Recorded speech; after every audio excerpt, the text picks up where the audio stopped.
तर जसे चांगले लोक तयार होतात तसे काही वाईट लोकही तयार होतात. काही लोक जरा आमच्या उद्योगांना त्रास देण्याचाही प्रयत्न करतात.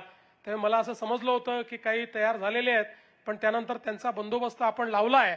आणि आजही मी एसपींना सांगतो, आता ही जी सुप्याची MIDC आहे ही अत्यंत वेगाने वाढणारी अशा प्रकारची MIDC आहे.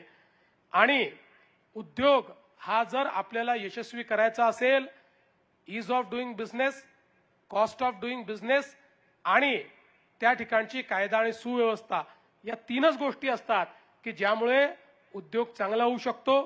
ईज ऑफ डुईंग बिझनेसमध्ये आपण काम करतो, कॉस्ट कशी कमी आणायची असा आपण प्रयत्न करतो, लॉजिस्टिक्स कॉस्ट कशा कमी करायच्या याचा प्रयत्न आपण करतो.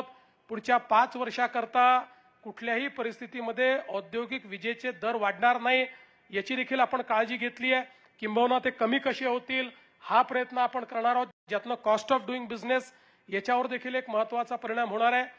पण लॉ अँड ऑर्डरच्या संदर्भात माझे स्पष्ट निर्देश आहेत की कोणीही उद्योजकांना जर त्रास दिला तर त्याला स्पेअर करायचं नाही, त्याला ठोकून बंद करायचं, पुन्हा कोणाची हिंमत होणार नाही अशा पद्धतीनं कायद्याने ठोकायचं. ठोकायचा अर्थ लोक वेगळा लावतात, कायद्याने त्याला ठोकून अत्यंत ताकदीनं या ठिकाणी छोट्यातल्या छोटी घटनाही सिरियसली घेऊन उद्योजकांना योग्य प्रकारे काम करता आलं पाहिजे. समजा एखाद्या उद्योगात काही अनएथिकल प्रॅक्टिस असतील तर लोकांनी रेग्युलेटरकडे गेलं पाहिजे, रेग्युलेटर त्याच्यावर कारवाई करेल. पण झुंडशाही गुंडशाही ही कुठल्याही उद्योगात महाराष्ट्राच्या कुठल्याही MIDC मध्ये मी खपवून घेणार नाही हा संदेश मात्र या निमित्ताने निश्चितपणे मी देऊ इच्छितो. आणि मला विश्वास आहे की जोपर्यंत भरत सारखे उद्योजक आमच्या सोबत आहेत तोपर्यंत निश्चितपणे आपल्या प्रगतीला कोणीही थांबवू शकणार नाही.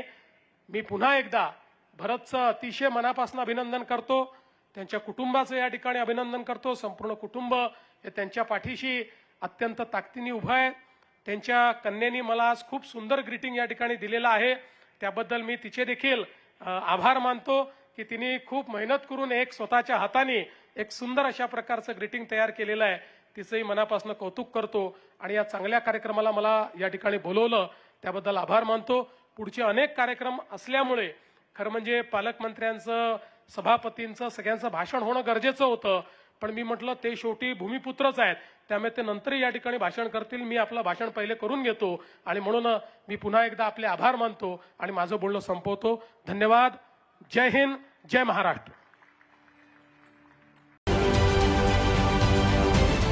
महाराष्ट्रातील सर्व बातम्यांचे विश्वासार्ह व्यासपीठ. सकाळच्या सर्व सोशल मीडिया प्लॅटफॉर्मला लाईक, फॉलो आणि सबस्क्राईब करा. तसंच सर्व नोटिफिकेशनसाठी बेल आयकॉन प्रेस करायला विसरू नका.